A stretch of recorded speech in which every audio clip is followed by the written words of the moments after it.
Mother Wit was the first spring film that ever shot on digital video.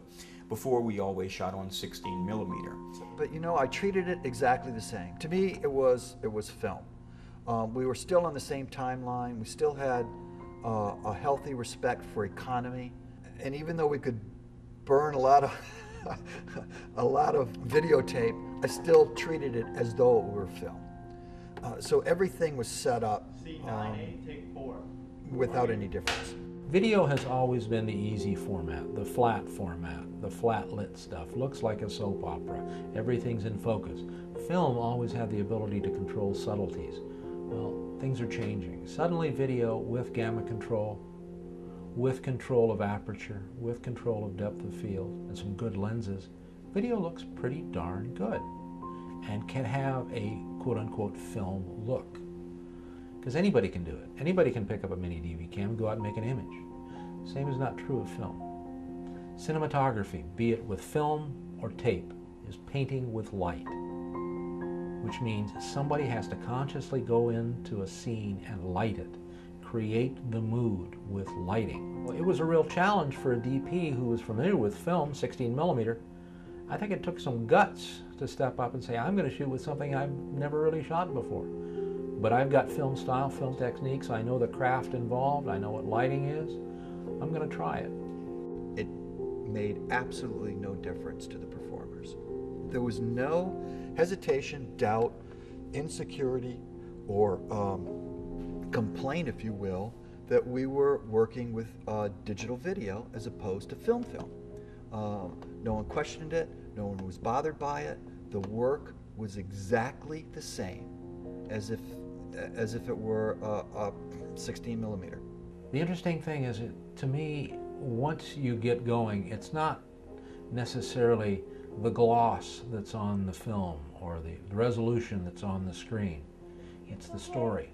Make the story work, and then whichever medium you choose, if it's mini DV, if it's 1-inch tape, or if it's digital Betacam, 70 millimeter, 35, 16 full app, Super 16, makes no difference.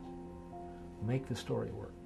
The process is really a long one from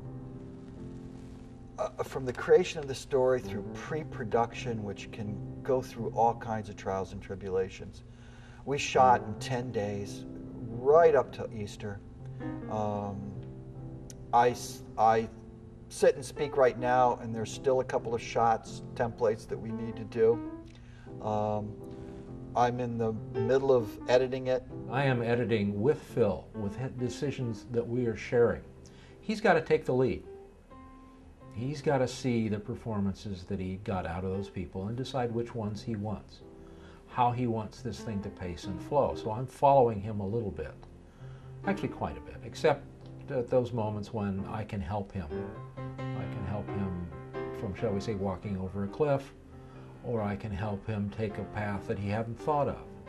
But basically together we're going to put Mother Wit from its pieces form. We're going to build it into the reality that it is, because this is a reality unto itself. It's got to be total to itself, it's got to be unique to itself, and it's got to be consistent. In other words, this story exists nowhere else but in the minds of the viewers that look at it. And we have to control those minds with how we edit. It's no wonder that it takes almost a year from the time you shoot to the time the public will actually see it. So I'm hoping that all that hard work will be rewarded with a good story that people will like. I had to say that I was extremely impressed with the professionalism displayed by the students.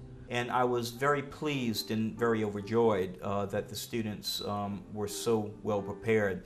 And I can only thank the department heads, Elvis Cork, Jeff Hartwig, Ryan Martin, Tony French, David Jones, and Kevin Griffin.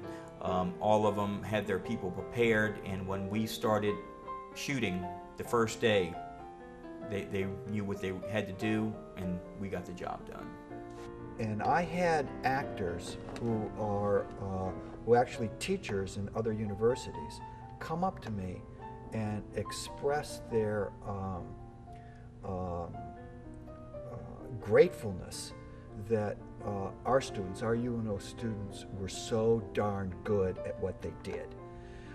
Many, many times they would say, this is just like a professional film set. This is just, I assume they expected that it wouldn't be, and were unbelievably surprised that it was just like a professional film set. I believe also that spring film is also important to the New Orleans community, simply because we get out and about, you might say. We go on the road, we go on location. And one of the interesting things about the state of Louisiana is we are starved. Producers who come from Hollywood are starved for skilled craft people. And I think our program, showing people this equipment, how it operates, showing them the scope of production on a spring film, slowly but surely is going to start to feed that pool. They're waiting for us. We've talked to the unions, we've talked to the job shops. We're providing some of the production managers with people's names. We've had students come out of this program while they're still here, go intern on a project, the next project that that producer's working on, they'll be hired as a PA, and they're working. It would be like trying to learn something that you want to learn, that you'd love to learn about, and never having a chance to try it, never having a chance to apply it. Unfortunately, we only have one spring film experience for our students, and I hope that in the future we will have more production experience that's guided by the faculty for our students, because I think they deserve it and I think they need it. That's how important it is.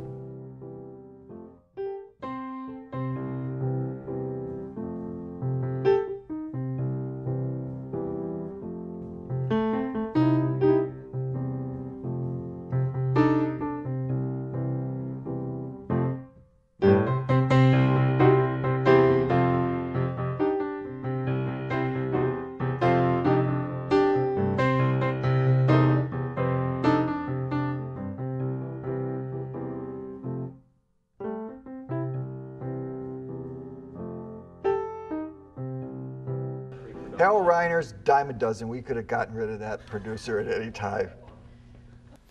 Phil is a master director and a joy to work with. That is, when he's sober. And that was primarily, you know, the biggest problem we have was keeping the man sober throughout the production. You make me look like an idiot, Alan. I swear to God, I'm going back to your grades and I'm going to turn them into F's. I can do that. Yabba dabba doo. Yabba dabba doo. Have you got everything? See, you know what would be funny? A funnier video if you just showed the outtakes from the documentary. You'd have them coming out the seats, man.